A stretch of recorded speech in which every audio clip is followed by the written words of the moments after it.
All right, so we are live. Let me go ahead and make this a little bit smaller.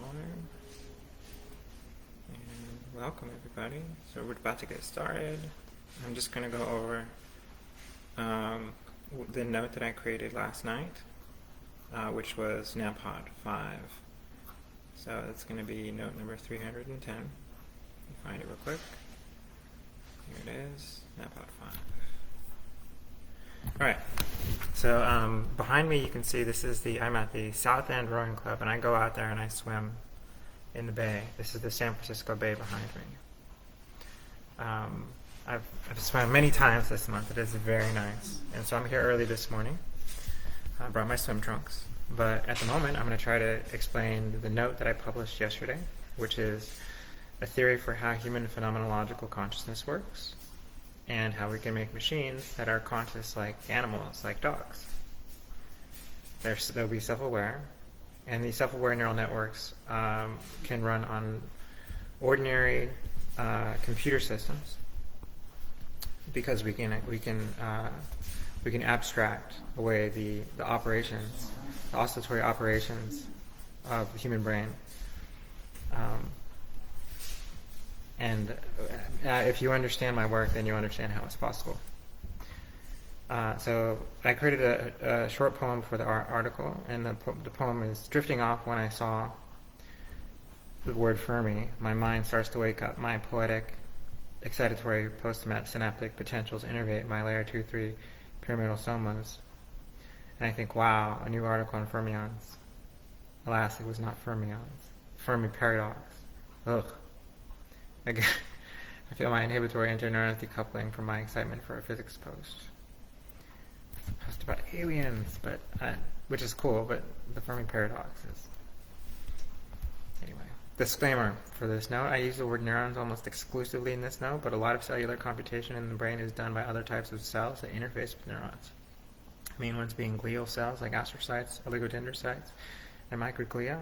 There's a lot of interaction between neurons and T cells, and all the other cells of the body, as far as I know, interface with the brain cells.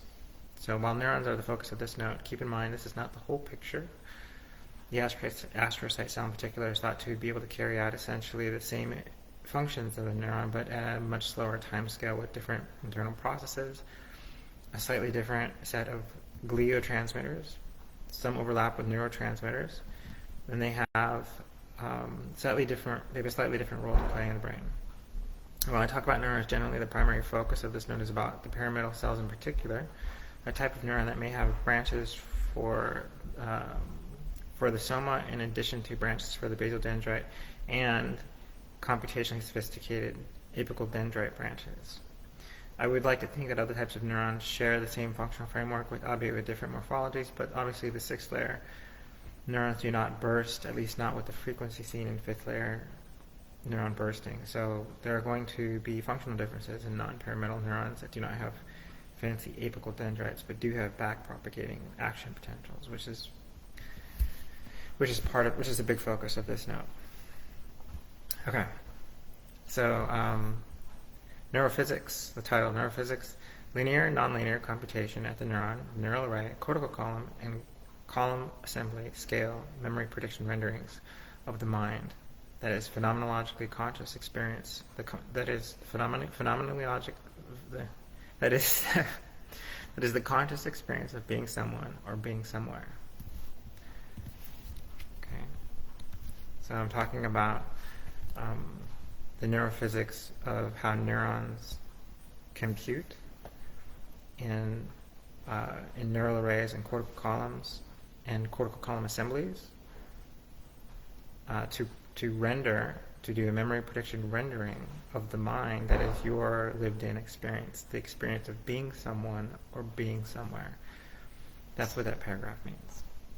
I suppose I should unpack that a little bit more, but essentially phase wave differential oscillation patterns formulate a tomographically shaped topological experience, your experience. In other words, the computationally rendered experience of reality is both threaded and observed piecemeal by cells in oscillating feedback loops. Our cells are printing the patterns of the mind onto each other inside cyclic oscillations that are functionally fractal feedback loops. Our brains are computationally printing our sense of being somewhere and our sense of being someone from the contrast of our raw sense. Our raw sense is a formless awareness established by tonic oscillatory brain activity, and this formless awareness of raw sense forms the shape of being someone, and forms the experience of being somewhere, and forms all of the things that arise as contrast or phase wave differentials to this formless raw sense, this ground of being.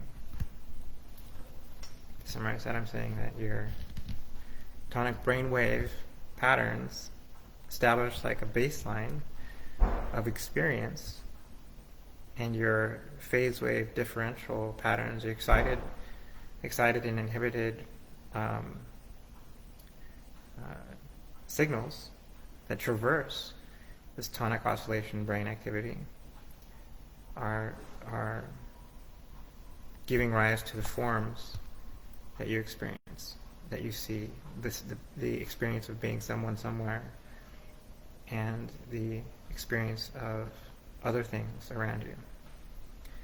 So essentially, communication in the brain at the level of neuron is about phase rate changes, with varying neurotransmitter magnitudes resulting in the unique communication patterns that recode the synapses of each neuron. An array of neurons pass their phase wave changes to other neural arrays, and columns of neural arrays in the neocortex maintain an active memory state with a regular tonic firing of action potentials at a certain cadence, such as 20 hertz. I'm at the South End Club, and swimmers are coming in and they're chatting. I might get interrupted, so I'll try to keep going. But let's see it. I can move outside.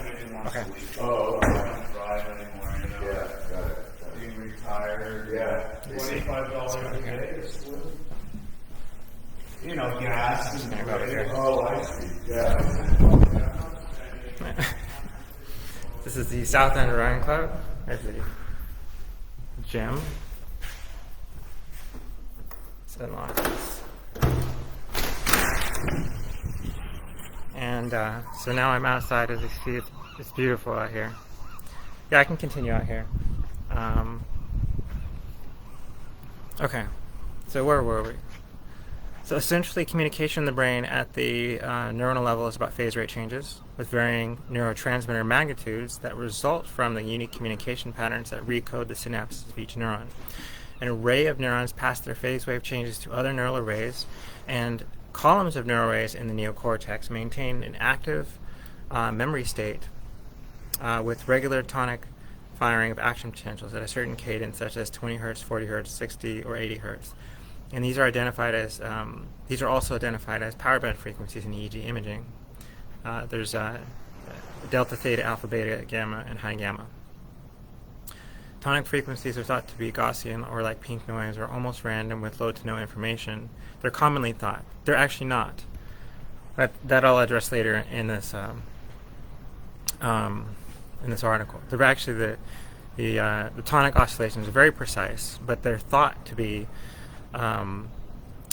almost random or having very low to no information value. They have a high magnitude, which enables, or sometimes referred to as a high amplitude, which enables a widespread synchronized firing at a low frequency. They also have a low frequency. So compared to the other alternative brainwaves we'll be discussing, which are burst rate firing. So they manage to keep the brain at a steady, ready state, or a criticality state, and their patterned fluctuations are very precise. They manage to serve as attractors in neural activity to maintain patterns that are changed by irregular action potentials, burst rate firing, and slow wave potentials, which are then absorbed by the regular tonic firing, which results in your mind being changed by the new rendered patterns that oscillate and then are observed by the brain the same way patterns from the world around you are observed by the brain. In fact, this is one unified process. And I said that in 2 ways to help explain the idea. In other words, the patterns around you in the world are persistent, and your brain is recognizing them, but then your brain is recreating or rendering patterns that are as consistent to your brain inside your brain as the patterns that exist outside your brain that are persistent enough for you to perceive them. So you're perceiving patterns inside your brain with your brain because the patterns inside your brain are persistent oscillations. Just like the patterns outside your brain, the world around us is persistent oscillations. The world outside of us and inside of us is both persistent oscillations. I just think that's funny, but it's true. In fact, there is the varying magnitudes and frequencies of synaptic transmissions, dendritic activity, and the soma burst rates of whole neurons, plus the changes in frequency patterns encoded in the whole columns of the brain and across the columns of the brain, the thalamus and the hippocampus, result in varying levels of inhibition and excitation, variations in the timing of oscillations, and tomographically identified rendered patterns that are observed by the same cells that are making the rendered patterns, which are phase wave changes passed by the neuronal outputs, the neurotransmitters. Sometimes I feel like I lose the correct emphasis on my sentence. Let me see that again. Okay, so the varying magnitudes of synaptic transmission, including dendritic activity, including soma burst rates of whole neurons, plus changes in the frequency patterns encoded in the whole columns of the brain and across the columns of the brain, including outside the columns of the brain, like areas like the hippocampus and the thalamus, the midbrain, the basal ganglia, patterns that pass through all these different areas, they're going to change. The varying levels of inhibition and excitation, the variations in the timing of oscillations, and tomographically, these result in tomographically identified rendered patterns that are observed by the same brain cells that are making the rendered patterns, and these rendered patterns are phase wave changes, which are passed by the neural outputs, the neurotransmitters. Sorry, I said it with better pronunciation that time. Okay, so the synaptic, neuronal, column, and brain-wide network oscillations sculpt and render the experience of reality from the brain to the brain via oscillating feedback loops. The brain is effectively doing computational rendering, and then it's doing its own input pattern from neuronal outputs as that pattern is looped or played back to the neural network of the brain which detects it. With neuronal inputs, the brain re-renders via its outputs again the new sensory input data. And this neural array, this is what I'm describing is neural array projection oscillation tomography theory revision number 5. Let me see if I can skip to another area of the building. This club gets a little bit busy in the morning, so see if we can find another spot. Okay, perfect. Found another spot. All right, so we're gonna go at this other really nice club. All right.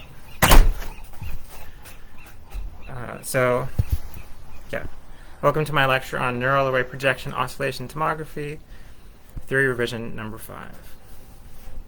So the varying frequency and magnitudes of action potential transmission, the varying frequencies and magnitudes of neurotransmitter release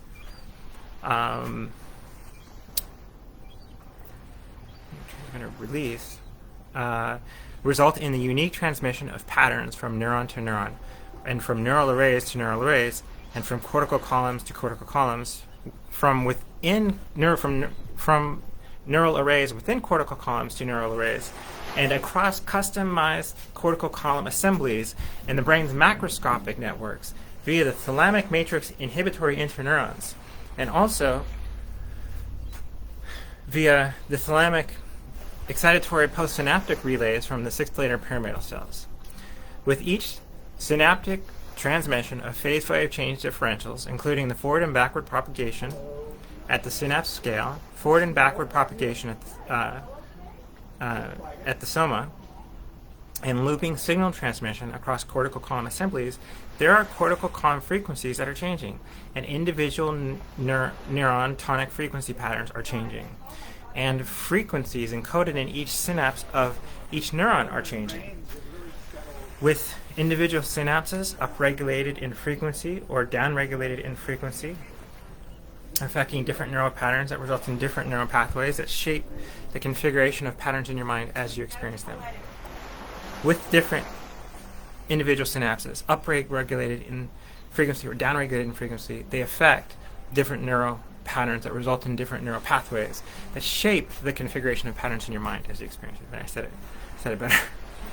So this phase rate coding, with varying magnitudes of neurotransmitter release, plus individually encoded synapses, results in considerate detection, meaning the neuron and the dendrite consider patterns that they have grown to prefer, and their physical synaptic phase rate configuration allows them to selectively ignore or pay attention to the patterns on a millisecond to second timescale at the single neuron level, at the neural array scale, and on longer scales at the longer time scales at the column scale, and longer time scales at the multi-column or whole brain scale.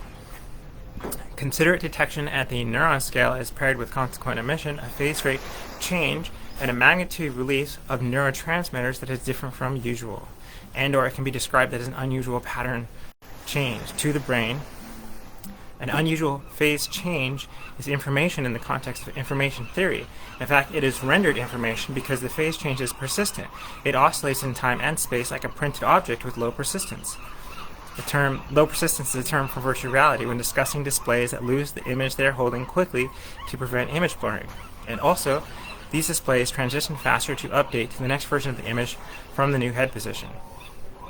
The neuron with its synaptic configuration represents the considerate detection because it's detecting clusters of patterns in a stepwise manner. The dendrite is doing a stepwise or computational or mostly linear summation of nonlinear cluster-based computation. See the clusteron for reference. You just have to look up the clusteron. It's a paper about an artificial neuron called the clusteron. So we're talking about ordered or clustered.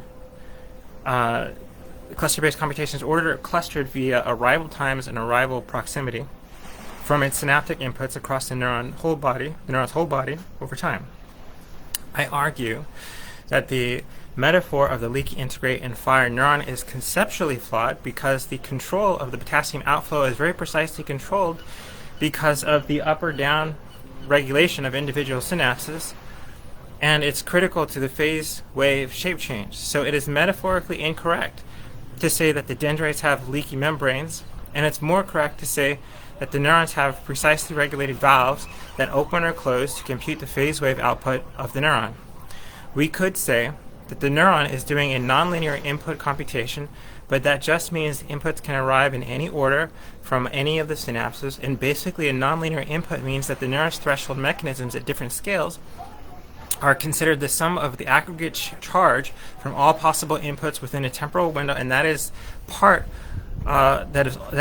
in part also configured by the morphology of the cell and its connections, plus the up or down regulation of individual synapses. These are the neuron's pattern detection mechanisms. The neuron's output is formed from the clustered sum of its inputs over time, so a neuron considers the clustered sum of its inputs over time, which is the same as a nonlinear computation inside a linear computation. The nonlinear computation is also described as the gradient potential, and the linear computation can be described as the synaptic thresholds that feed into the dendritic thresholds that feed into the somatic thresholds.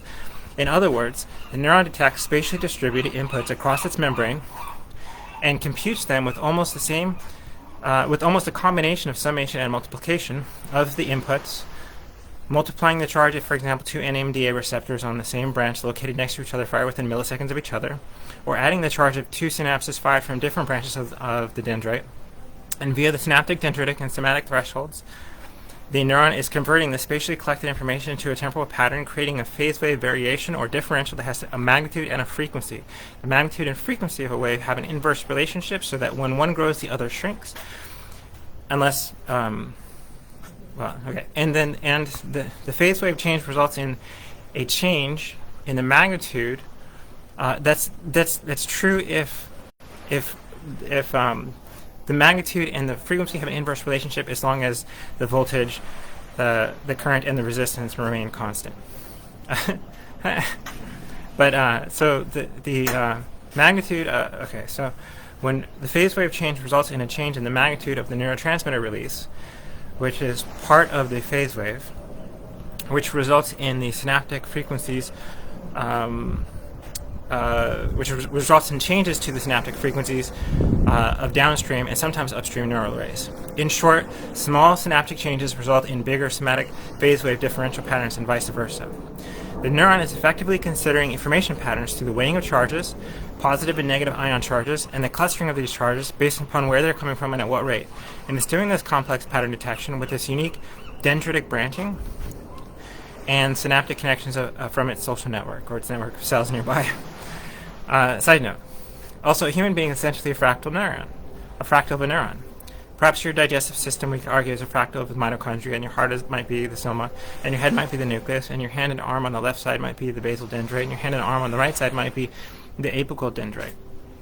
Your head is like the fractal of an eyeball. The outer layer of the gray matter is analogous to the retina, and the thalamus is analogous to the focus point where the light converges. As all the sensors, sensory inputs connect to the thalamus at some point, and the thalamic matrix inhibitory interneurons connect all of your cortical columns together and co-regulate the configuration of your cortical assemblies. Your fingers and toes are also like dendrites, and the palms of your hands and feet are like the soma. And the legs and arms that connect to your body are like axons. Imagine that in the future, you will have machines that can instruct your body to reconfigure its biological shape, because your proteins can turn into viscous liquids temporarily and then reformulate into solid structures. There's a programming behind that makes the viscous liquids last for a specific amount of time.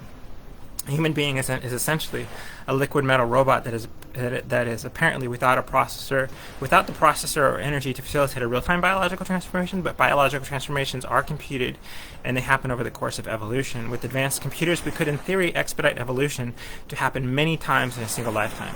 We could, in theory, transform our bodies and minds into anything we want, as long as what we want is biologically possible. I love that idea. The primary input to the neuron, the dendrite, is doing the detection or computation of patterns with branches of synaptic inputs. These synaptic inputs are accepting or releasing charged ions or receiving other signals based on signals from other cells, allowing a single neuron to represent a unique temporal and spatial pattern on a millisecond to second timescale, which is a reference to BTSP, behavioral timescale synaptic plasticity. It is a pattern encoded by other neurons. Its pattern is encoded by other neurons, but a single neuron can also help recode its own patterns via signal feedback loops with other neurons. The result is a change in the neuron's output, and that means a change in the neuron's phase wave, which translates into a change in the magnitude of the neurotransmitter release. The neuron will fire an action potential every so often at some tonic rate, and it has a clock-like regularity. And a neuron is effectively a biological clock. You can imagine the large layer 5 pyramidal cells with its apical and basal dendrites as a clock that has a regular cycle for soma bursts, and its clock speed for some bursts is changed by the phase changes in its synapses across its membrane. And the changes in the upregulation and downregulation of ion channels, including input from the metabolotropic sensory receptors, are changing the charges in the apical and basal dendrites, which change the timing or the priming of the clock's readiness. I'm using really clock and computer with the same sort of meaning, but yeah, so like with the clock's readiness or the processor's readiness to change its timing in response to certain signals. The parts of the pyramid, regarding the pyramidal cell in this example, the parts of the neuron which may include the basal dendrite, soma, and the apical dendrite are constantly being either excited or depressed towards a change in the neuron's whole phase rate or burst rate, resulting in a change in the neuron's output, the neurotransmitter release, and that is the attractor that represents the phase wave pattern change that then modifies the synapses of other neurons. The change, and it continues the oscillation down the line. The change in the neuron's output or phase wave pattern has several options. It can return to spiking at some regular interval, or what I call the tonic firing rate. That could be at 20, 40, 80 hertz, for example. These are power band oscillations like theta, beta, alpha, gamma. Tonic firing is higher magnitude and lower frequency, but it's an important characteristic that synchronizes broadly with other neurons. It's higher magnitude. And it becomes part of the group oscillation. Usually whole cortical columns will oscillate together at the same frequency range, but in addition, the brain unites cortical columns that are oscillating in the same frequency range, and it inhibits connections between cortical columns and cells that are not firing in the same frequency, in the same tonic frequency range. Synchronous firing rates link cortical columns across the brain depending on the task that you're focused on. The change is accomplished by feedback loops between cortical columns and the thalamus. The combination of tuning from 6-layer pyramidal cells via thalamic neurons excites the somas of second and third layer pyramidal cells with ESPS, excitatory postsynaptic potentials, and this program programs the phase rate changes of the cortical column. This excitatory synchronization from 6-layer pyramidal cells to the somas of the second and third layer pyramidal cells happens via the thalamic neurons, helps to synchronize multiple neurons together and cortical columns across the brain and brain regions that are not cortical columns, as long as they're firing at the same tonic frequency. So like the basal ganglia can sync with cortical columns. Power band frequency is like alpha, theta, beta. Okay, yeah. So also the synchronous activity between the 6-layer pyramidal cells and the thalamic matrix inhibitory interneurons that connect to the cortical columns together will use GABA neurotransmitters to inhibit communication between cortical columns and cells that are not oscillating together at the same tonic firing rate. This inhibitory interneuron process allows your brain to change the task you're focused on very quickly by realigning which cortical columns are working together and which cells are working together and which patterns are revoked in which sequence. Basically, the inhibitory interneurons help to selectively block groups of cell assemblies across the brain and inhibit the communication between cell assemblies that are not in the same oscillation. The dual midbrain and fore... Okay, so there's an article that I referenced called The Dual Midbrain and Forebrain Origins of Thalamic Inhibitory Interneurons. And it says, real briefly, in contrast to cortical networks, excitatory neurons and thalamus can connect to each other. Instead, local connections and computations within the TC circuits are dominated by the resonant inhibitory GABA-releasing interneurons. Okay, that sort of backs what I just said. So the 6-layer neuron paper that links to synchrony and 6-layer neurons and interneurons, which links to this. Okay. So what I'm saying is there's 3 papers that link together. So there's a paper that's the 6-layer neural tuning paper, and that links to there's another paper that's about synchrony between the 6-layer neurons and interneurons, and that links to this paper on how matrix thalamic subpopulations are related to the spatiotemporal cortical connectivity gradients. So those are 3. For some reason I didn't link them here. That's something I need to fix. But those 3 papers I want to link together because basically they tell a story. So the core and matrix thalamic subpopulations relate to the spatiotemporal cortical connectivity gradients. This is another paper. Basically, thalamocortical connectivity recapitulates large-scale, low-dimensional connectivity gradients within the cerebral cortex, diffusing matrix regions that preferentially correlate with cortical regions with longer intrinsic fMRI timescales. Core matrix architecture of the thalamus is important for understanding the network topology in a manner that supports dynamic integration of signals distributed across the brain. The complexity of cortical circuitry has also been shown to underpin a gradient of temporal timescales across the brain, with associative regions fluctuating across relatively longer timescales than the sensory regions. Phylogenetic perspective on the brain suggests that the cortex is supported by several subcortical structures that shape, constrain, or augment its activity from moment-to-moment basis. One such structure that is crucial for shaping whole brain dynamics is the thalamus.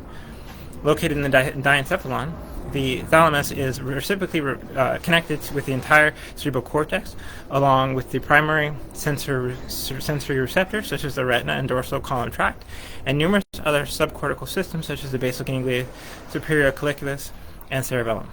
These inputs integrate distinct anatomically segregated subnuclei with the thalamus that are surrounded by the shell like GABAergic reticular nucleus. Through the activity-dependent GABAergic inhibition of cortically and subcortically driven activity, the thalamus plays a crucial role in shaping and constraining the patterns of whole brain dynamics. Matrix thalamus preferentially couples to regions of slower timescales. Those are the tonic areas of the brain, I said. That they're slower in frequency, but they're higher in magnitude. So we observed a significant positive correlation between CPC and intrinsic. What is CPC? Maybe it's core matrix neurons. I don't know. What is CPC? I don't know. So we observed significant positive correlation. The intrinsic timescale suggesting that regions of longer integration windows and associative So the point was, it's suggesting that regions of longer integration windows and associative regions of the cerebral cortex may be due to an increase in regional fractality. So previously I said that we have events that happen on a large scale happen across the brain, whereas you can have events that happen on a millisecond time scale can be detected at the synapse. And with behavioral timescale synaptic plasticity, events that happen on the second timescale happen at the neuron. And so the idea is that the larger the group of cells that are clustering together, the longer the timescale that you can consider. So if we built an artificial robot that was the size of 2 human brains, then it could focus on events that were it could focus on executing events at twice the time scale. I don't know if it's twice the time scale, but it's like at a longer time. Like if you have more brain, then like a human brain is larger than a mouse's brain, then we can focus on events that have a longer time scale, or events that continue for a longer period of time that a mouse can focus on. And you can tell that your focus is longer than a cat's focus, for example. You can tell if you spend enough time with a cat that you can. That's one advantage of a larger brain, is you have a longer focus. You can hold on to a thought for a longer period of time. Longer integration of windows. Let's keep going. We got the. I'm recording a video that is saying we may support the notion of quasi-critical resting in the resting brain. And our results describe the relationship between the relative weighing of distinct cortical populations. In the thalamus and low-dimensional spatial structure of temporal and topological gradients in the cerebral cortex. So the interactions between the gradient structure of these diverse systems may represent a key organizing principle for the nervous system. So that's a really good paper. I put the link here. Here's another paper. So the midbrain thalamus cortex reorganizes cortical dynamics to initiate movement. The midbrain thalamus cortex circuit reorganizes cortical dynamics to initiate movement. This is a big concept. Motor behaviors are often planned long before execution, but only released after specific sensory events. Planning and execution, and I'm quoting from this paper, are each associated from distinct patterns of motor cortex activity. Key questions as to how these dynamic patterns are generated and how they relate to behavior. The key questions are how they're generated and how they relate to behavior. Here we investigate the multi-regional neural circuits that link auditory go cue that they're saying to a mouse, and the transition from planning and execution of directional licking. So they're trying to cue, you're saying a word to the mouse and they're trying to get it to the mouse to associate with directional licking. The mouse is licking something. So ascending the glutamatergic neurons in the midbrain reticular and the peduncle pontine. I'm probably mispronouncing that. I've never tried to pronounce that word before. Nuclei show short latency and phasic changes in spike rate that are selective to the go cue. The signal is transmitted. Okay, so with medical imaging, they're saying the signal is transmitted via the thalamus to the motor cortex, where it triggers the rapid reorganization of the motor cortex state from a planning-related activity to a motor command, which drives the appropriate moment. So,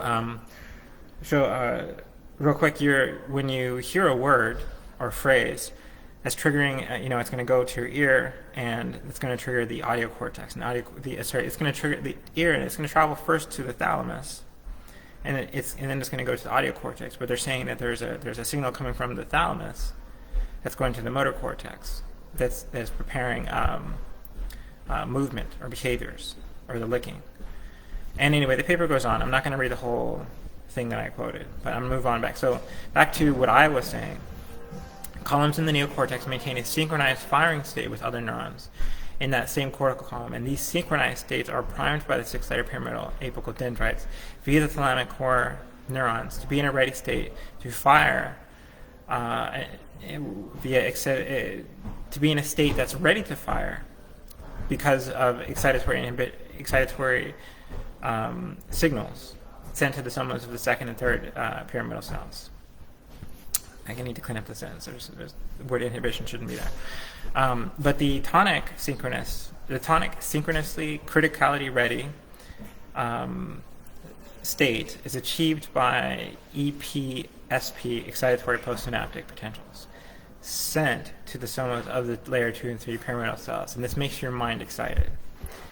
The higher the tonic frequency, the higher the magnitude of the tonic frequency, the more alert you are. And the more awake you are.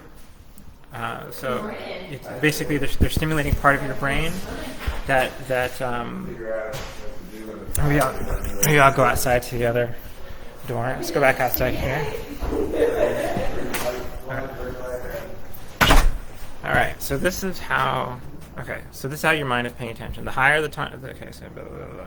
So the priming of the mental alertness state, which makes the brain more sensitive to. The excitatory postsynaptic potentials are essentially priming the mental alertness state that makes your mind more sensitive to irregular spikes from the dendrites. Whether they're phasic spikes, high phasic bursts, or slower inhibitory patterns, or slow wave potentials. Maybe I should say slowing wave potentials. Or SCP, slow cortical potentials. The effects of, or DC potentials. But the effects of inhibitions or slow wave potentials is to slow down the aggregate sum of brain activity by some tiny but precise amount for a temporary period of time. Slow wave potentials, or as I also call them, negative action potentials, are also soliton waves that have a persistent oscillatory effect that travels. And this has information value in the context of information theory, where less common signals have higher information than more common signals. So whether it's a phasic, high phasic burst, burst rate firing, or slow wave potential that is changing relative to the average clock rate or frequency of neural action at multiple scales, the phase wave changes come with a change in the magnitude of neurotransmitter release that sends a unique message rippling through the brain. The neurotransmitter release is an attractor that changes the oscillation patterns that your brain is making.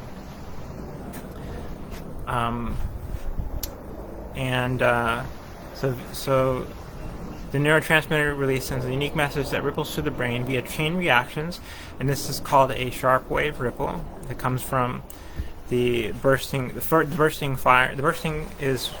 firing rate is what triggers the sharp wave ripples, actually, and the cell grounds its remnant energy or inburst charge in the extracellular potassium gradient, contributing to brain waves and slow wave and slow cortical potentials that we can measure with brainwave changes that we can measure with electroencephalogram. So the phase rate changes are also encoded in changes to the blood glucose levels, blood oxygen levels, and blood flow, so we can study brain activity with a broad variety of medical imaging techniques like MRI, MEG, infrared light, or FNIRS, to name a few. And actually, there's a lot more medical imaging technologies that I'm not going to cover in this paragraph, but you'll be able to learn more later. So to recap this, a neuron can be inhibited for a duration, or it can fire at some faster range, and there are multiple faster ranges with burst potentials that range from 150 Hz up to 600 Hz in special situations. The irregular phasic action potential that fires irregularly fires faster than the tonic potential. Inhibition fires much more slowly. Bursts fire much faster and travel the farthest, and they have both the highest frequency and the lowest magnitude because with waves there's an inverse relationship between magnitude and frequency. The lower frequency tonic waves cause mass synchrony, in part because lower frequency waves have higher magnitude in terms of their area, regional, or spatial effect. But the distance they travel is also shorter, so it takes a lot of links, the thalamic matrix inhibitory interneurons, between a lot of little cells to maintain synchrony across vast distances of the brain. Rephrasing. Normally a neuron is going to fire regularly at a tonic rate, but it might fire physically faster at an irregular interval that is both different and faster than the tonic firing rate. Irregular intervals provide a contrast to the regular intervals, and their irregularity implies that they have information value in the context. Hang on, let me go switch to another area. In the context of Claude Shannon's information theory, and the regular intervals affect clock cycles of every other neuron in its synchronous assembly via the physics of oscillation that apply to everything, including clocks and fireflies. This is a reference to Stephen Sturgatz's work. So if the action potential happens again at the same time or place as the previous time or place, then it represents a concurrence of past and future events. And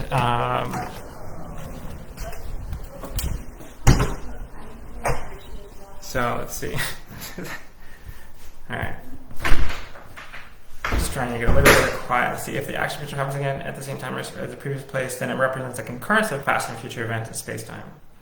And the brain tracks this by having the postsoma side of the neuron, sometimes called the apodendrite, sometimes called the exit terminal, learn the patterns from the soma and send a back propagating action potential towards the soma when the space-time event is expected.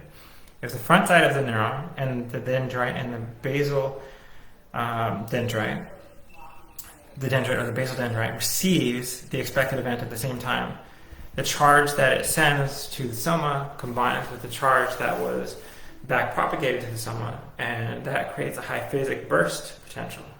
An example is that the neuron that was oscillating at 80 Hz could suddenly burst to 200 Hz, creating a sharp wave ripple or a cascade of action potentials in a firing sequence across the brain that mirrors a series of steps that the organism acts out in the real world, followed after the action potential is completed in the real world by a backwards playback of the same sequence, which is how your brain understands that you did something in the past, or it plays back an internal mental sequence backwards really fast. Interspersed between the chain of action potentials and a sharp wave ripple are a low frequency. Let's see.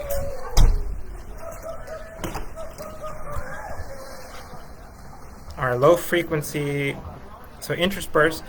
An example is that firing sequence across the brain that mirrors a series of steps the organism plays out in the world, followed by, after the action is completed in the real world, the backwards playback of the same sequence.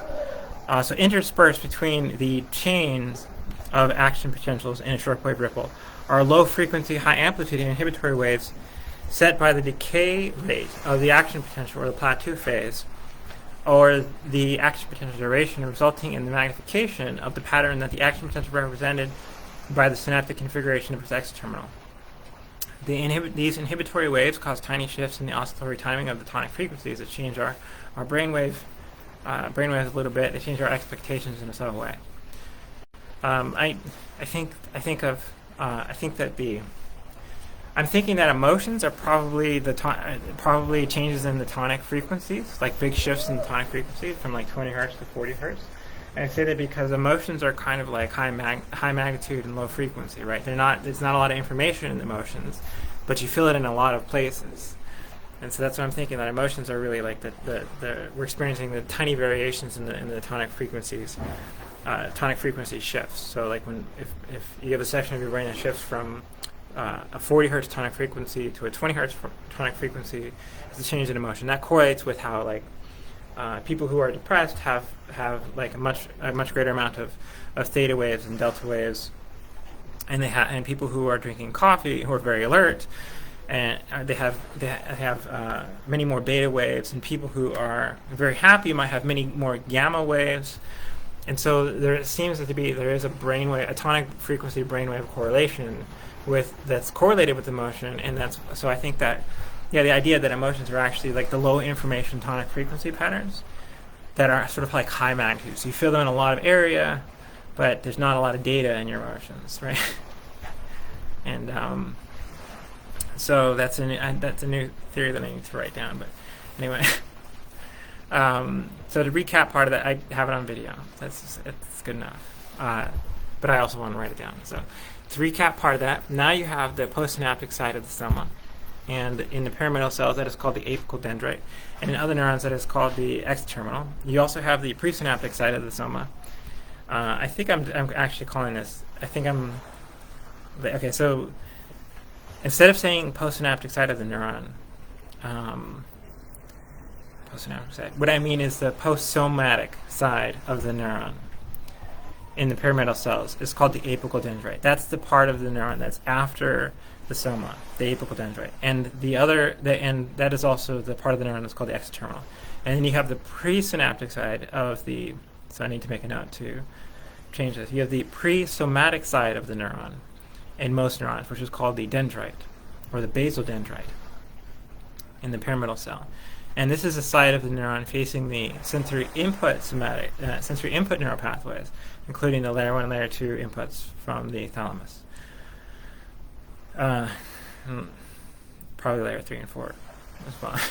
If that, I don't know. Let's see. If the irregular action potential happens at the same time or same place, then it represents a concurrence of past and future events in space-time, because now you have the postsynaptic side of the soma and the presynaptic side of the soma that are going to encode seconds-long BTSP behavioral timescale synaptic plasticity, and that's going to encode seconds-long temporal spatial pattern coincidences, pattern coincidence detections on both sides of the time. So on both sides of the neuron.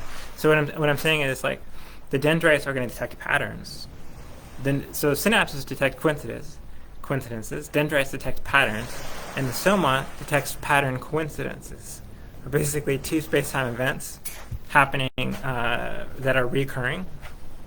That happens with the soma fires and the pyramidal soma fires. And this means that the presomatic side of the neuron and the postsomatic side of the neuron have supercharged the soma's action potential.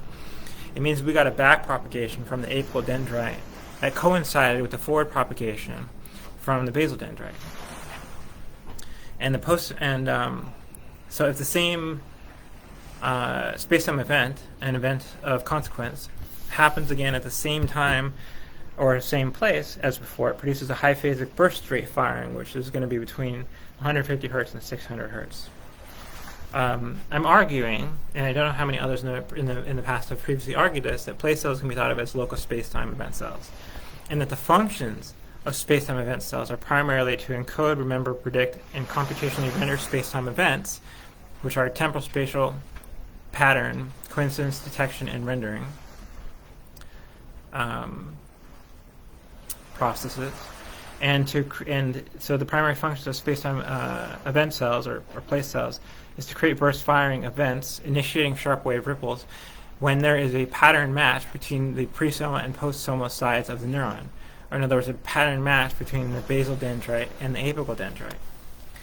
And I'm arguing that the place cells, or what I like to call local space-time event cells, are effectively ubiquitous throughout the neocortex, not just in the hippocampus, but in every cortical column and mini-column. However, I'd argue that the fifth layer pyramidal cells in the neocortex are functionally place cells, or space-time event cells, that are not having to do with the place of the organism, but instead are having to do with the place of the object, concept, feeling, or thing around the organism, such as the example of a cortical column tracking the orientation and place or position in space and sensory features like texture, heat, color, size, and weight of a cup of coffee, which is an example from Jeff Hawking's book, 1,000 Brains. I argue that apical and basal dendrites work together to create seconds-long memory prediction renderings, and this concept is a combination of BTSP, behavioral timescale synaptic plasticity, with NAPOT, neural array projection oscillation tomography, so that your mind is doing, within the context of a cortical column, what your mind is doing is rendering space-time events for a cup, Jeff Hawking's example, relative to your place in space, which is thought to be organized by the hippocampus, and the interplay between the memory prediction rendering in the hippocampus and the cortical column activity that represents features of your cup via the thalamic matrix signal loops yields how your brain is representing a coffee cup to yourself at each interval of your temporal spatial rendered experience. The coincidence of firing from the back propagating apical dendrite and the forward propagating basal dendrite then represents a recurrence of a past space-time event or a memory prediction rendering, and other neural arrays are tomographically assembling via synaptic coincidence detections, dendritic pattern detections, and somatic pattern coincidence detections back into phase rate changes that cause the process to repeat or recycle or loop in other neural arrays, and eventually back to the same neurons, and eventually to your motor outputs and nerve endings to change your movements. So you have the post-soma side of the neuron, the apical dendrite or exit terminal, and the pre-soma side of the neuron, the basal dendrite or input terminal, and these are going to encode seconds-long BTSP, behavioral timescale synaptic plasticity changes, but specifically they allow neurons, focusing on pyramidal cells, to compare patterns. Your neurons compare patterns. And the pre-somatic side of the neuron and the post-somatic side of the neuron are going to supercharge the action potential event if the same pattern happens again at the same time or in the same place. It's like the post-soma side of the neuron, the apical dendrite, gets encoded with expectations that are set by the previous action potentials. But its backpropagation timing is modified when the synapses on the apical dendrite are upregulated or downregulated by other cells. Essentially, the patterns represented by the branches of the apical dendrite or exit terminal can be recoded not just by other neurons but by signals sent out from the same neuron via the excitatory thalamic feedback circuit that loops back to the same neuron or to other neurons in its cortical column. A new concept, combination. Behavioral timescale synaptic plasticity, memory predictions, aka BTSP, predictive coding, and predictive coding for seconds-long pattern coincidence prediction within the function of a single neuron or fifth-layer pyramidal cell. The post-somatic side of the neuron is encoded with expectations or memory predictions learned from somatic firing, and these memory predictions are modified by bidirectional synaptic plasticity on the apical dendrite. And when burst firing happens, the memory prediction becomes a rendering. A memory predicted rendering to its inceptive field, which is defined by the neural array that it outputs to. In summary, the apical dendrite pattern of the post-somatic side of the neuron learns when the last irregular phase of firing happened, and its backpropagation firing, based on the pattern it is predicting, will be adjusted with signals from the synapses via bidirectional synaptic plasticity. When the apical dendrite predicts that the soma is going to fire, it sends a surge of backpropagating charge from the postsynaptic side of the neuron back towards the soma. And if the pattern of the neuron from the presomatic side matches the input from the postsomatic side of the neuron, then the soma does a burst rate firing. That's a phasic burst. At that point, the neuron could temporarily jump up into a different phase pattern. Burst rate firing could be 150 hertz, 200 hertz, 300 hertz, 400 hertz, up to 600 hertz. And I argue that the human brain is a finite, this is a sidebar, the human brain is a finite state machine because the total number of possible states are between 0.02 hertz and 600 hertz times the sum of all possible places where phase states can exist, which is the sum of every synapse and every brain cell in the brain. So the sum total of all possible brain states might be something like 86 billion neurons plus 1,000 trillion synapses times 600.18 hertz. That would include all possible state changes from metabotropic and ionotropic receptors, and all top-down state changes from cortical column assemblies and brain network assemblies from the midbrain in the cortical columns. The maximum frequencies seen in the brain are around 600 hertz. I don't know if 600 hertz have been measured in human brains specifically, but I've seen papers where they've been measured in other species. In animal brains, it has been observed that burst rate firing is between 150 and 600 hertz. But we can see from researchers interplay between high-frequency patterns and low-frequency tonic patterns. For example, there are papers that highlight the interplay between high phase of gamma bursts and slower tonic oscillations in the theta frequency. In this GitHub and note A0001Z, there's a note that shows us that when an organism is driving its own behavior, you can measure the amount of signals coming from the frontal cortex back down to the lower part of the cortex. And you can see this, or to some other part of the brain, like the midbrain.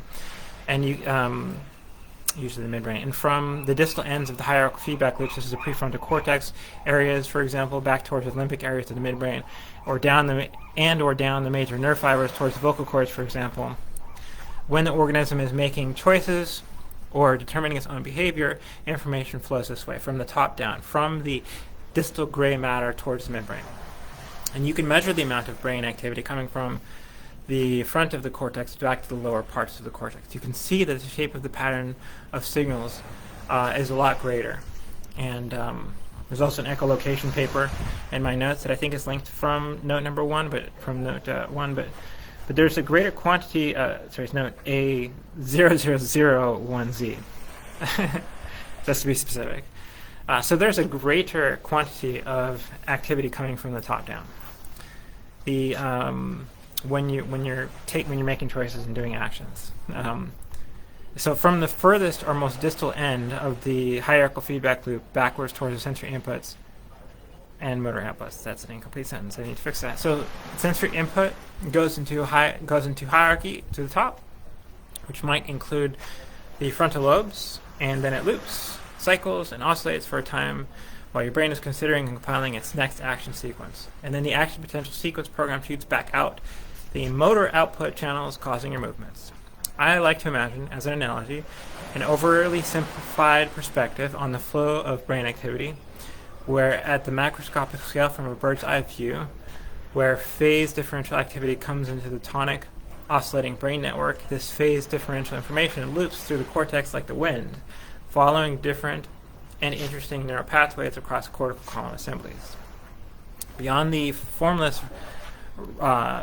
raw formless sense described in the initial paragraphs of this note, I argue that the high magnitude, low frequency tonic oscillations across the cortex, the more advanced, so beyond the raw formless sense that I described in the first paragraphs, I argue that the raw formless sense consists of high magnitude, low frequency tonic oscillations across the cortex. And the more advanced form of this concept is the default mode network. The DMN. Default mode network was originally noticed to be deactivated in certain goal-oriented tasks and is sometimes referred to as the task negative network. But the default, that's from Wikipedia, that sentence. So the default mode network becomes involved in tasks that via the cortical column assembly, which we talked about in this note. So it's not a task negative network, but because it gets involved, your brain gets involved with a task. It may start out as a task negative network. Maybe it's the default state, right? But then it becomes undefault, and it starts getting involved with tasks. So the reward enhances connectivity between the ventral striatum and the default mode network. So this is a paper, and I quoted from the paper. Strikingly, we found that the experience of reward enhances task-dependent activity between the DMN and the ventral striatum, an effect that was specific to the DMN. So basically, they're saying that the neocortex started chatting with the basal ganglia, with the ventral striatum, and the coupling or the links were strengthened when the organism was receiving an award. This article highlights the modularity of brain regions to couple and uncouple and unique arrangements to accomplish different tasks at the behavioral timescale for the organism. The modular cortical column assemblies, which mean like different parts of your brain chat with one another at different times, can unite areas of the brain such as the ventral striatum and the default mode network.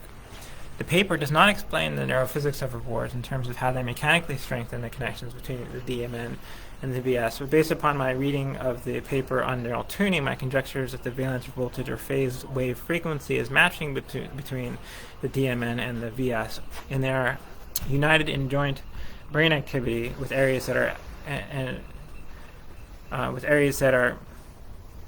and with the other areas that are out of sync being inhibited by the interneurons to support their continuing or oscillating communication between the areas that are in sync. I can fix that. So as the bird's eye view above cortical column the bird's eye view above cortical column assemblies, at the bird's eye view, you can see that the sensory input signals go into the brain's network, and then they cycle brain activity loops, and then the activity goes out through the motor pathways, driving behavior changes. If you want to be really simple and create a silly analogy that helps translate this complexity to something you can build in a computer system, imagine, if you're the computer architect, imagine that we're talking about the game Sonic the Hedgehog. And Sonic the Hedgehog represents the sensory inputs. Sonic the Hedgehog involves a running character that runs through 360-degree loops that go upside down. In an abstract way, our sensory inputs bring in phase wave differentials, like Sonic the Hedgehog entering his loop. So I'm comparing Sonic the Hedgehog to a phase wave differential. Okay, and with the loop representing the strange neural pathways of the brain. It abstractly represents. So we're abstracting away the complexities of the neural pathways of the brain to a simple loop. So we can imagine how we can build a computational system. And so we can imagine what needs to happen when we build a computational system. And so this is a very simplified example, so that the more people can understand. But so for the Sonic the Hedgehog, one neural pathway is fundamentally isomorphic to the next because he goes in one side of the sensory inputs and he loops around it, and we could be talking about hippocampal, neocortical, thalamic loops, and he comes out the other side via the motor outputs to the nerve endings and down the midbrain to the nervous system below the brain. Repeating this abstract analogy. So imagine Sonic, representing incoming signals, goes into his 360 loop from the left side of the loop because in a big circle upside down, he goes in a big circle upside down, again it fix the sentence, and back out of the loop on the right side of the loop. So imagine a loop for each of your senses, each of your neurons in a neural array, and each neural array in a part of the cortex and column, and each column in a cortical column assembly consisting of multiple brain regions working together. Each of those parts of your brain is an additional loop that Sonic the Hedgehog has to loop through. Some loops, neurons, are drivers, which means Sonic passes through the loop essentially the same as he was before he entered the loop, and some of the loops are modulators, which means Sonic has changed, reprogrammed, each time he passes through the loop. To complexify this abstract analogy even more, the signals are also noised over time and distance as the phase wave differentials gradually pulled apart and absorbed. As the phase wave differentials are gradually pulled apart and absorbed by the brain's tonic oscillations, which can accurately be described as a gravitational effect of oscillatory physics that pull apart, distribute, and dissipate the phase wave differentials across the sea of higher amplitude, low frequency tonic oscillations. However, the changes in the structure of the neural network that grow between neurons or atrophy between neurons as a result of these dissipating Sonic the Hedgehogs are actually learning to predict in a process called memory prediction. The paths of future incoming signals predicting future paths, which lead to the brain being able to render into its own mind increasingly more complex information patterns over time, so that an adult brain will necessarily have a higher definition conceptual rendering of reality compared to a child's brain. When we scale up from neural arrays or neural circuits or edge communities to mini columns or in cortical columns and assemblies of cortical columns and loops between the midbrain and cerebral cortex, think of this again as a larger set of loops inside loops, and imagine a stack of Sonic the Hedgehog loops inside the formation of a loop. Now imagine Sonic the Hedgehog is dissolving as he travels, but he's also reappearing later on when phasic bursts trigger sharp wave ripples. Cortical, and hippocampal, this is a paper, and hippocampal cortical co-rippling are facilitated by thalamic cortical spindles and upstates, but not by thalamic ripples. So I'm quoting from this paper. Thalamic cortical spindles and upstates strongly facilitated cortical, and hippocampal cortical and co-rippling. So they're talking about different regions of the brain talking to each other, and the rippling of signals that I've been talking about passing between these different loops. And while thalamic ripples may not directly drive multiple cortical or hippocampal sites at ripple frequency, these sites may ripple synchronously in response to the widespread activation from thalamo-cortical spindles and upstates. And that's possible because it's not just sequences of action potentials, it's sequences of inhibitory waves that emerge from these sharp wave ripples. So I imagine the process of sharp wave ripples can be abstracted compared to diffusion networks, such as stable diffusion. It's not just a behavior pattern that is rendered by a sharp wave ripple. That behavior pattern is also a rendered sequence between neural arrays, and each step of that sharp wave ripple sequence that is rendering images in the mind's eye of that organism, the sharp wave ripples are chains of phase wave differentials that represent the patterns that you can see in the canvas of your phenomenological consciousness. The fifth or sixth layers of pyramidal cells, there's a link to that. The fifth or sixth layer pyramidal cells, that are these are loops from the top of the neocortex back down to the bottom, top of your brain, and they connect down to the first, second, third, and fourth layers via the thalamic matrix neurons and the thalamic core neurons. The thalamic core neurons are basically the thalamic neurons that connect a cortical column to itself in a loop, and the thalamic matrix neurons are the thalamic neurons that connect cortical columns to each other. So to summarize, the neocortex can be anatomically described as having 6 layers, and the top 2 layers have thalamic connections that route signals back down to the first 4 layers. However, there is interesting work at Numenta. Jeff Hawkins and Subutai is the president of Numenta. They argue that there are more than 6 functionally distinct layers, and there are more than maybe I forget it was like 11 or 13 functionally distinct layers in each cortical column in terms of how signals are routed. So you can read their work. I quoted it here. So read this paper. It's called "The Theory of How Cortical Columns in the Neocortex Enable Learning the Structure of the World." Figure number 7, mapping the sensor motor inference network onto experimentally observed cortical connections. Arrows representing documented pathways. Layer 4 is an input layer. Layer 2-3 is an output layer. Green arrows are a feed-forward pathway, and thalamocortical relay cells. Anyway, so we check out that paper. It's more specific than I'm getting into, but it's really useful because what they're doing at Numenta is extracting similar to what I'm doing, because they're extracting principles from biological function and applying them into computation. So we can create computers that are like the mind, which is really close to what I'm... Basically, it's in the same category as what I'm doing. Most of your incoming senses heads straight along to the nerves of the thalamus. Let's see, okay, I'm skipping ahead. So we had the silly abstraction of incoming signals entering the brain, like being like Sonic the Hedgehog, traveling through his 360 loops, and his path can change. He can change by his path, and the path of the signals travel a loop. And the functional neural pathways themselves have been observed by neuroscientists that are very clearly described in papers such as the one that Numenta linked above. And I think this analogy can help people who are unfamiliar with computational biology and neurophysics to begin to build a picture in their mind that the phase wave differential signals have to travel a path. And at each step of the path, the mental image is rendered is rendered in the neurotransmitter release that is being reserved by the next array of neurons. And so most of your incoming sentences head straight along nerves to the thalamus, and then they're fed into the neocortex. The olfactory neural pathway is a little bit different, and that 4/5 of it connect with parts of the neocortex before they connect with the thalamus. But essentially, the thalamus is like Rome, as described in history books. All roads lead to 2 thalami, and from the thalami, they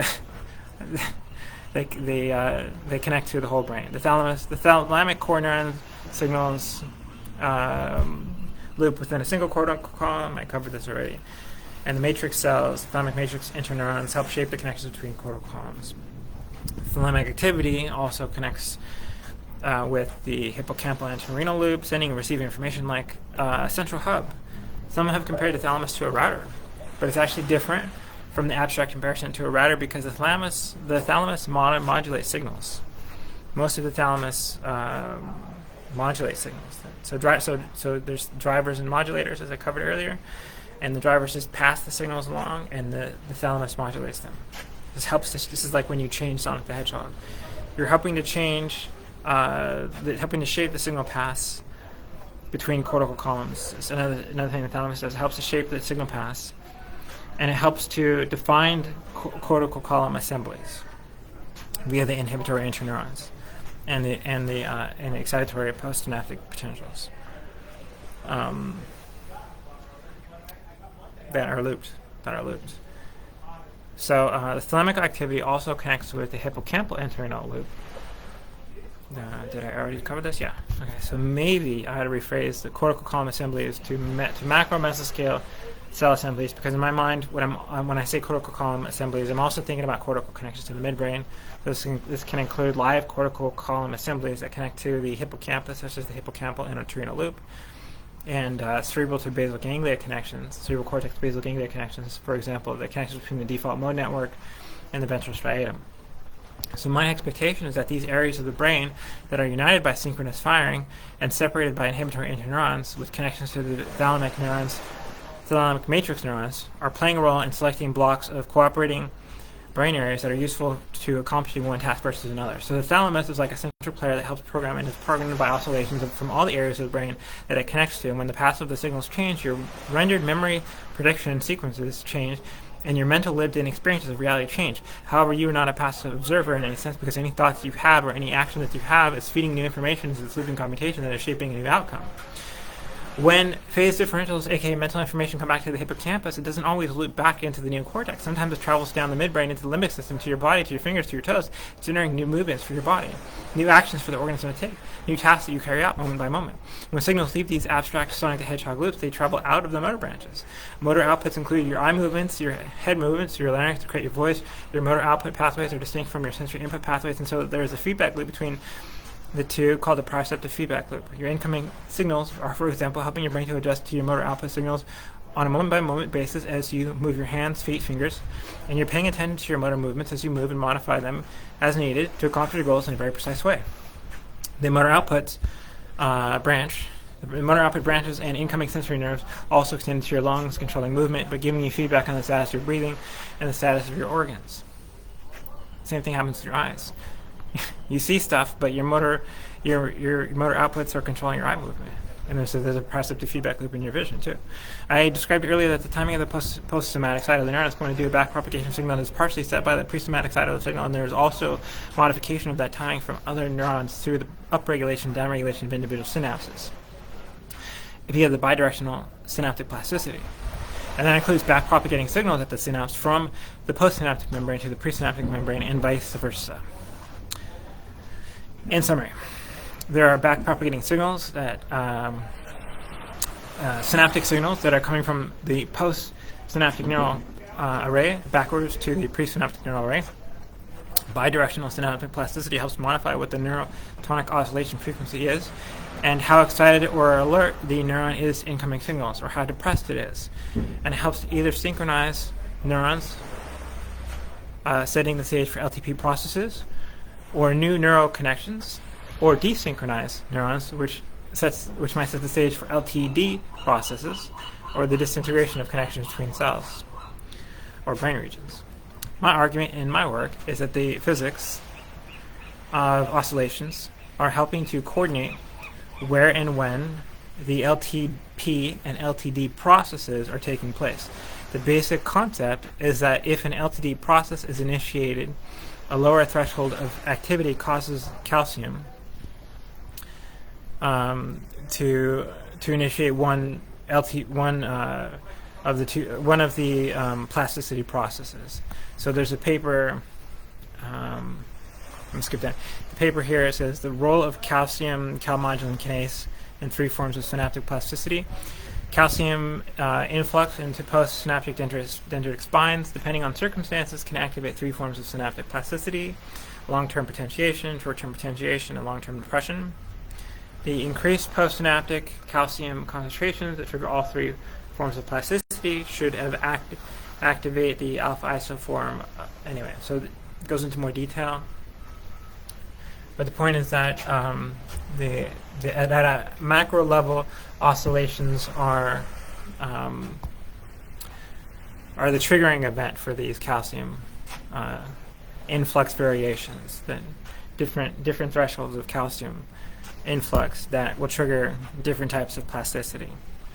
So bidirectional synaptic plasticity can include signals that can travel backwards across a synaptic gap that are either downregulating or upregulating the synaptic pattern, which contributes to the frequency of the apical dendrite in one instance, for one example, which is going to change the time of when the apical dendrite will send a signal back that back propagates to the soma, and if it arrives at the soma at the same time as the basal dendrite floods the soma with charge, then we might see a high phasic burst potential, or in other words, a sequence of burst firing that initiates a sharp wave ripple or a cascade of action potentials and inhibitory waves.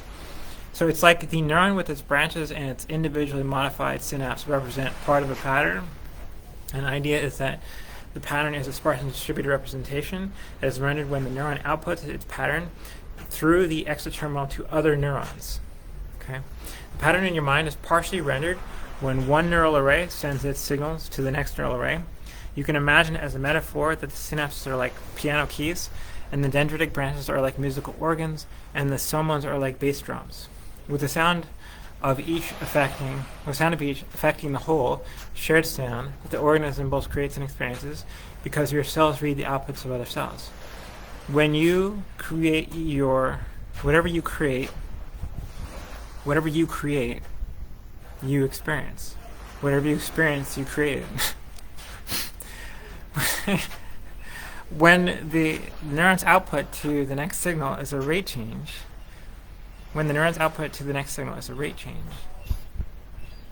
the default tonic oscillation is that the neuron will fire regularly.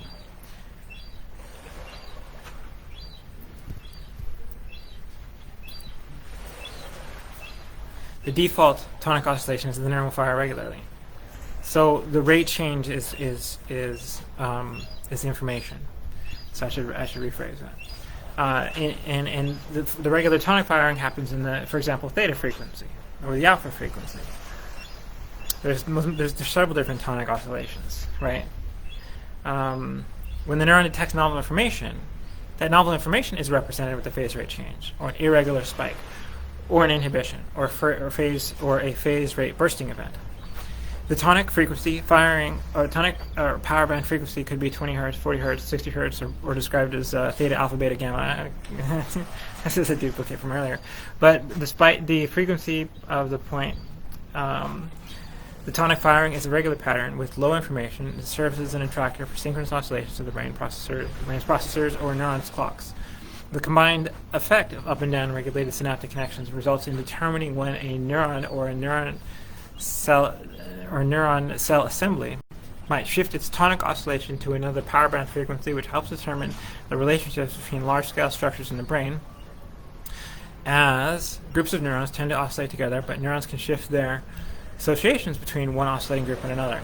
The frequency tuning of a neuron and the tuning of its cell assembly is accomplished in part by excitatory postsynaptic potentials from other cells or inhibitory postsynaptic potentials to excite or inhibit parts of the cell's membrane, and after some threshold is reached, the neuron can shift to a different tonic oscillation frequency, which means it now oscillates with a different cell assembly. Tonic oscillations are not random noise. They're precisely tuned attractors for regulating neural activity, for regulating your mind. And the ground of being is not a chaotic mess, it's an organized formlessness. It's the shape of your experience. It's the shape of being someone or the shape of being somewhere, rendered and observed by the same process. While the tonic oscillations, like in the alpha band or beta band, look like noise in EEG measurements, the tonic oscillations in your default mode network are very precisely maintained from cell to cell through synaptic configuration changes driven by phase wave differentials between neural arrays. The tonic oscillations are thought to have low information value, but they maintain precisely tuned differential oscillating patterns. They represent memory trackers that guide your expectations and your behavior to seek new information. See this paper called Tuning Neural Synchronization, the Role of Variable Oscillation Frequencies in Neural Circuits. So, and I'll quote from the paper, beyond the small differences in gamma frequencies across cortical areas, small differences in the preferred frequency can occur locally within the same cortical area. A gamma frequency gradient as a function of eccentricity, fovea to periphery, in V1 has been established. And it has another quote: "Beyond the small differences in gamma frequencies," it's a duplicate quote. Okay. I think I meant to put something else there, but anyway. So check that article out. That basically backs up what I just said. That your tonic oscillations are not pink noise, which is what EEG medical imagers will tell you. They're very precise. And they represent your synaptic configurations. They represent attractors that maintain and synchronize your synaptic configurations. So the sixth layer, but they do have low information value. So that's so that part is true because the signals are very common and they're synchronized. Which is why I say the tonic oscillations represent emotions, and the changes in the tonic oscillations represent changes in your emotions. So the six-layer pyramidal cells of the cortical columns will send excitatory postsynaptic potentials via the thalamus to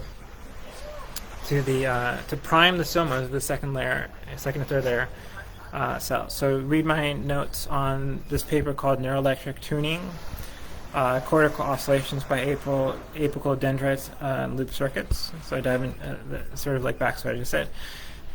The pyramidal cells in the cortical columns will receive signals that sort of prime the stoma to have a certain energy threshold that is more excited than the sensory inputs. Okay, I need to explain this. So the combined sensory inputs, when combined with the level, the sensory inputs from the dendrite, the basal dendrite, when combined with the excited level of soma activation, are more likely to trigger irregular action potentials or burst firing at the soma.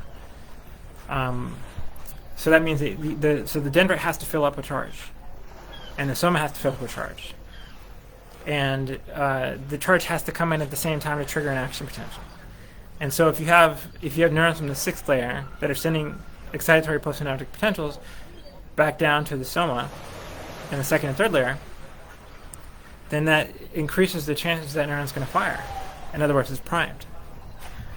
In a pyramidal cell, the interplay between dendritic branches and somatic branches can upregulate or downregulate the sensitivity of the soma to dendritic signals, increasing or decreasing the resistance to phase wave changes via the primary soma-based action potential event.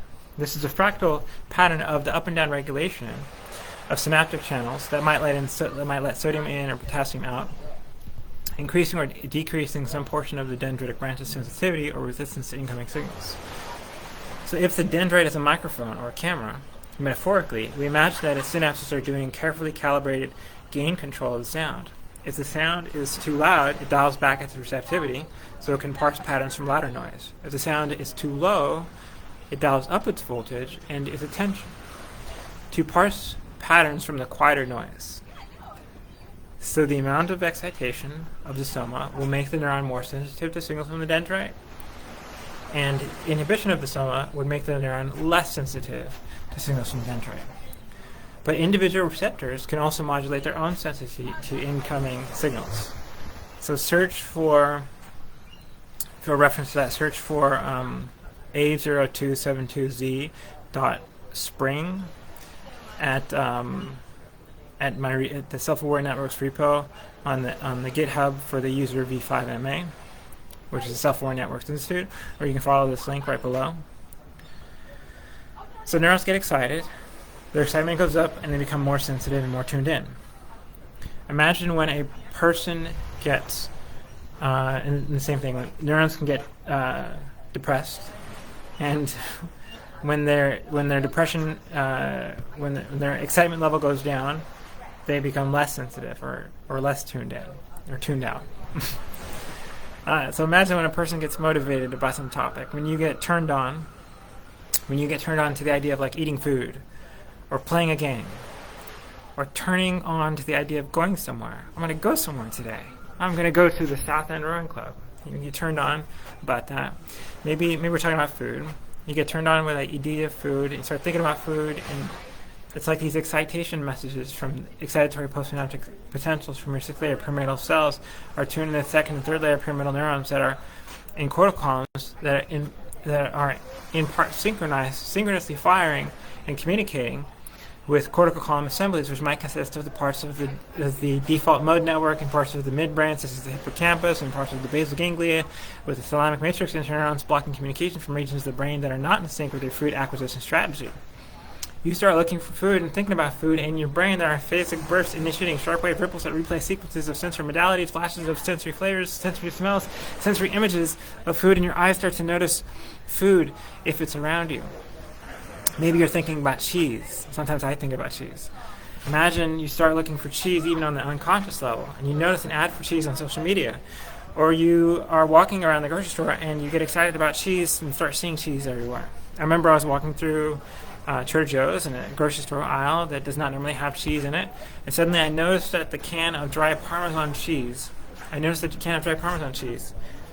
next to the soup, where I didn't expect to find cheese. There's not a cheese aisle. It's the soup aisle, but I noticed, oh, there's the Parmesan cheese. It stuck out to my brain because I've been thinking about cheese. But I ignored everything else on the shelf. And I'm sure you heard the example, except for the soup, because it was next to the cheese. I'm sure you've heard the example of blue cars. You start talking about blue cars, you start visualizing them, and later on you start noticing blue cars a lot when you go outside, because you were thinking about them. The idea is that parts of your brain have become really good at recognizing the features of blue cars. These parts of your brain become upregulated or tuned up or excited with excitatory postsynaptic potentials at the soma. So that part of your brain is in the somatic branches. That part of your brain is sort of on the hunt for blue cars because it was excited by your preparatory thinking. And in this way, what you practice thinking is at the beginning of your day has long-term background duration imprinted in the tonic oscillation that shapes your results for the rest of the day. If you're thinking about blue cars, the inputs of your mind begin to refer the pattern of blue cars. The aggregate sum of your excited interneurons and excited cortical columns is distinct enough to produce the pattern of cars in the rendering of your mind, but also distinct enough to set your tonic oscillating patterns in a precise way to drive your expectations towards being alert to blue cars when they do appear in your receptive field. Thinking about something is going to excite your unconscious expectations to be on the lookout for that thing. You are setting your unconscious mind, you are encoding patterns into your precise tonic oscillations to be tuned into the things that fit the criteria that matches what you've been thinking about. So if later in the day you encounter something that you've been thinking about, and your brain is going to do burst firing because your set expectations as tracked by apical dendrites are going to collide with your real life pattern detections as tracked by the basal dendrites. And I'm losing tracking. And that's going to trigger burst firing that will initiate sharp-wave ripples. And sharp-wave ripples are sequences of internal thoughts and external actions. And this process of imagining what you want to do before you do something is going to excite in certain patterns via configuration. A large configuration of cortical columns assembled or neural assembly-based patterns emerging from brain structures that are selectively unified to support what you want to do, in part are organized by oscillatory physics, turning brain regions to be in more sync with one another. And in part, their selective cooperation is tuning out signals from oscillatory brain regions that are very far out of sync with the help of interneurons that inhibit pathways between regions that are far out of sync with one another. Essentially, the physics of oscillation organizes your cortical column assemblies and the relationships between the cerebral cortex and the parts of your midbrain, including interactions between the basal ganglia and the cerebral cortex and the hippocampus and the cerebral cortex. The physics of oscillation are the organizing process behind which your brain areas are cooperating. The physics of oscillation is driving the tuning of synchronization is driving the tuning that synchronizes cooperating brain areas. And the physics of oscillation is syncing the thalamic inhibitory interneurons to the activity of the pyramidal cells so that the areas of your brain that are not in sync have their channels downregulated. So brain areas are not interfering with other brain areas. To restate this, phase wave differential, phasic bursts, and sharp wave ripple patterns are assembled and passed along brain regions that are in sync with one another across cortical columns and across the parts of the midbrain back and forth. The parts of your brain that are cooperating are firing in the same tonic frequency power band range, and while high amplitude synchronized tonic frequency bands have low information value in the context of information theory, they serve as very precise detractor states for neural oscillations that represent precise synaptic configurations that represent expectations that are manually set by high phasic bursts or phase wave differentials, or irregular action potentials, or slow wave potentials. At the same time, brain areas that are not communicating on the same frequency are ignored or blocked off because of inhibition, because of the inhibiting effects of GABAergic inhibitory interneurons that are part of the thalamic matrix neuron network that connects most of the brain together. Thanks to inhibitory interneurons, you get selective blocks of cooperating brain area that can specialize for the task you are focused on. Thanks to inhibitory interneurons and oscillatory tuning, you get select patterns of neural activations from different columns that can represent, or different brain areas that can represent different patterns, like cars and houses and votes and cats. And different neural patterns can play through your brain, evoking different kinds of sensory renderings to your mind. And this can happen because the neural path of sequences that plays back in your brain is defined by inhibitory interneuron GABAergic firing. So the firing in your brain produces patterns that can be modified in your brain in real time through GABAergic inhibitory firing, which changes the neural path that your brain wave oscillates through. It changes your brain wave oscillations. And the inhibitory interneurons are in sync with the excitatory tuning of the 6th layer pyramidal cells, routed through the thalamic matrix and thalamic core neurons that provide the feedback loop for your brain to self-regulate its own internal patterns. Essentially, when you change how something looks in your imagination, the rendering in your imagination is being observed because it is a form or a model of something that is passed through the thalamic feedback loop to the cortical columns, and then your inhibitory interneurons are changing what that pattern in your mind by changing the neural pathways that the oscillations travel, which changes the patterns that your mind perceives when your eyes are closed. And when your thoughts change, it is because your inhibitory interneurons are inhibiting neural pathways, and your excitatory postsynaptic potentials are synchronizing the other pathways to reorganize your active brain into new functions that you carry out through the course of your day. Your mind consists of these synaptic configurations of phase wave differentials, patterns that are changing the individual timing of oscillations, and the combination of timing of different neural oscillations across cortical columns with different cortical columns and the widespread high magnitude or high amplitude tonic frequency firing. You have in your mind different configurations of oscillating firing patterns across the brain that are coordinating through oscillatory synchrony or differentiated with phase wave changes, and coordinate with inhibitory interneurons accomplished through bidirectional synaptic tuning mechanisms, namely excitation and inhibition. Brainwave signals are coordinated through synchronous firing thanks to oscillatory physics. And oscillatory firing also binds the signals that your whole brain so that your whole brain can be combined into a single sensor transmitter system.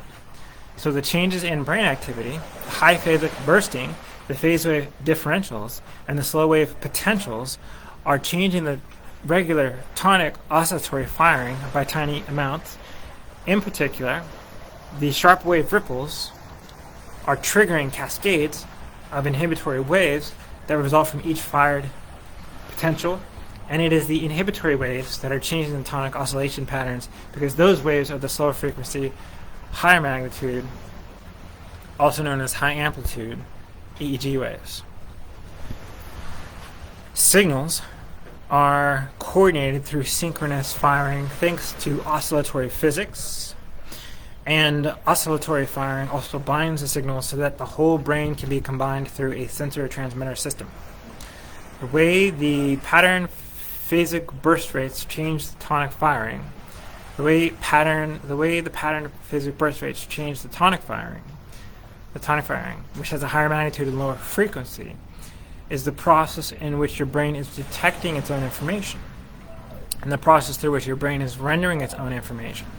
And the feedback loops in the structure of the brain allow the whole brain to reflect on the whole brain's renderings. So the burst rates represent the rendered information of the mind, and the tonic firing rates represent the canvas to which the rendered information is rendered to. The canvas of your mind is the tonic firing rate that is changed by the burst firing rate, which is the pen of your mind. The interplay between the pen of your mind and the canvas of your mind is shared by the whole mind through the process of the tonic firing absorbing the phasic firing. So it's like the pen, the paper, and the paper absorbs the pen. the pen is this higher magnitude, lower frequency. I'm sorry, the paper is higher magnitude, lower frequency, and the pen is this higher frequency, lower magnitude. So think about pen ink. Pen ink is higher frequency, lower magnitude information. Your mind notices the ink more, but it takes up less magnitude by area. Whereas the paper is lower frequency, it just fades into the background as a contrast to the ink, but it has higher magnitude in terms of surface area. If you flip the color of the pen and ink, so you have a silver pen ink on black paper, you still have high frequency silver ink, which is more noticeable but takes up less area. It's lower magnitude compared to the black paper, which has a greater area, higher magnitude, that is lower frequency, and it serves as a backdrop for the ink to be in contact with. The point of the color swap between the ink and the paper was just to compare the reverse analogy to the anti-action potential, or the DC potential, or the slow wave potential, or the SCP, the slow cortical potential of soliton waves, which are like downward shifts in oscillation frequency from the tonic frequency. The slow cortical waves are like downward shifts, small downward shifts in oscillatory in the tonic frequency. They're basically the tonic frequency is decreasing by something between 1 to 4 hertz in degree, and they last for milliseconds up to seconds. And that would be the negative action potential, which is a slow wave potential, which is a temporary slowdown in the tonic oscillation pattern. But that downshift in speed is going to be noticed by the canvas of your mind, like the silver pen on black paper, because of its irregularity. Its irregularity makes it stick out. It has higher information value in the context of information theory, where irregular or rare signals have higher information value than common signals. So what's interesting is that in your brain, when things are happening in real time, your memories are played in a forward sequence. And when you think about memories that are happening in the past, those memories are played in a backward sequence. I arrived at this concept listening to a video lecture titled Pre-Configured Dynamics in Our Brains by the Brain and Behavior Research Foundation. The lecture was titled Brain in the Body, Mental Function, Sleep, and Obesity by Busaki. Essentially, the sharp wave ripple plays out 3 times. First, it plays out Yuri Busaki, I think. It plays out really fast, maybe at 200 hertz, and then it plays out at the behavioral time scale when you or the organism plays out that pattern in real life as actions. It's going to the pattern is repeating, but more slowly. So first, it was really fast at 200 hertz, and then you act it out, and it's more slow. And the same exact pattern of neural firing happens again. It could be at 200 hertz again, but this time it's going to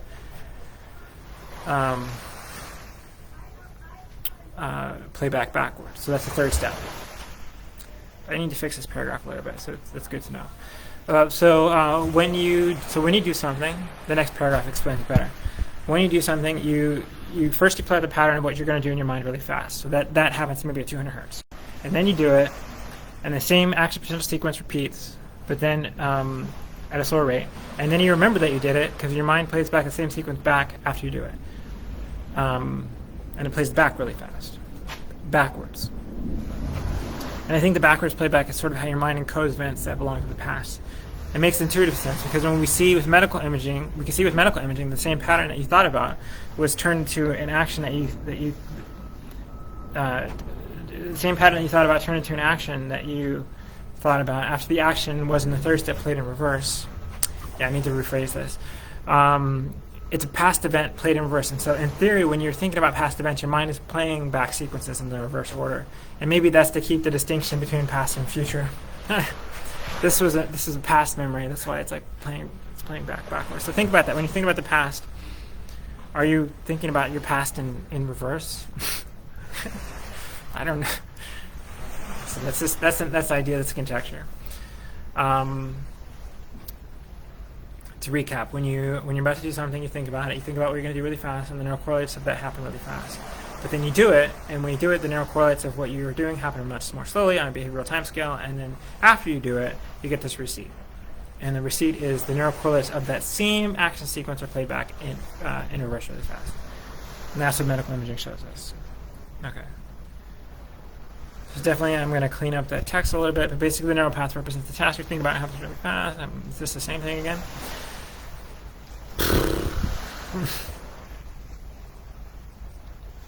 Okay, let's skip down to... I think I repeated the same thing like 5 times. So at a higher scale, beyond cortical columns, there are sequences. So this firing sequence happens inside cortical columns that are coincident with firing sequences inside other cortical columns. And at a higher scale, beyond cortical columns, there are sequences across cortical columns and across other brain areas. This computation of the brain is a temporal spatial phase differential firing sequence. The computation of the brain. The computation of the brain is a temporal spatial phase differential firing sequence. Brain computation is a stepwise, nonlinear, or clustered summation of inputs via the consideration of charges, which become weighed when charges exceed thresholds. These thresholds are defined by morphology of the neuron and its synaptic configuration, both in terms of grown synaptic connections and in terms of the live status or frequency of those synaptic connections. Neurons will adapt to grow to the inputs that they are getting because this causes the preference of certain patterns, but this also shapes neural paths and the paths of oscillations that define your experience of being someone somewhere in some place with some ecosystem of items, objects, things, and concepts, as well as the experiences of other people and animals. So when neurons grow and form long-term memories, this also shapes the paths along which signals will travel, which shapes your mental models, shaping the preference of how signals will travel. So long-term changes are happening to your brain on the individual synapse scale, and this leads to changes at the neural level, at the neural array level, the neural circuit and edge community level, at the mini-column and cortical column scale, and at the cortical column assembly with other oscillating cell assemblies at the midbrain scale, i.e. network-wide brain activity scale. The network of the brain is a network of individual neuronal computation that is networked together in feedback loops with excitatory and inhibitory messages to translate spatial patterns into temporal patterns into changes in neural pathways that tomographically stitch together the outputs or phase differential renderings that the mind makes and oscillates into a picture that your mind perceives. The brain is a network of individual neuron computations that work together in a modular network of interchangeable nodes that shift their configuration to create new patterns of brain activity that specialize in the various kinds of tasks that you might execute in your day-to-day experience of life. The brain is a network of individual neuronal computations network together in feedback loops with excitatory, inhibitory messages to translate the spatial patterns into temporal patterns, into changes into neural pathways. And did I say that twice? Together, that topographically stitch together the outputs of phase wave differential renderings that the mind makes and oscillates into a picture that the mind perceives. Okay, we're near at the end. Let's get to the end. The brain is a network of individual computations that work together in a modular network of interchangeable nodes that shift their configuration to create new patterns of brain activity that specialize in various kinds of tasks you might execute in your day-to-day experience of life. Your brain activity can selectively work together to experience and play out mental sequences that correlate with your physical actions. And oscillatory synchrony drives both cooperation between brain areas. And let's see if I can find a quiet spot real quick just to finish this. Okay. So your brain activity can selectively work together to experience and play out mental sequences that correlate with physical actions. We're almost done. Oscillatory synchrony drives both cooperation and between brain areas and inhibition between out-of-phase brain areas, resulting in a vast array of cross-phase differential pattern configurations. Configurations that play back combinations of learned patterns that result in learned sequences of behavior, learned sequences of behaviors that connect to rewards in the environment, rewards that are continually modified to drive new consequences, or new rewards, which is also a type of consequence. Rewards and penalties are both consequences. But basically, new consequences also change the learned configurations and the learned playback sequences that play across your brain, rendering your mind and your actions. As the organism navigates the environment with this neural computation that I've coined neural array projection oscillation tomography, the development of their learned neural pathways and learned brain configurations continues in perpetuity throughout your lifespan. And yeah, that's basically it.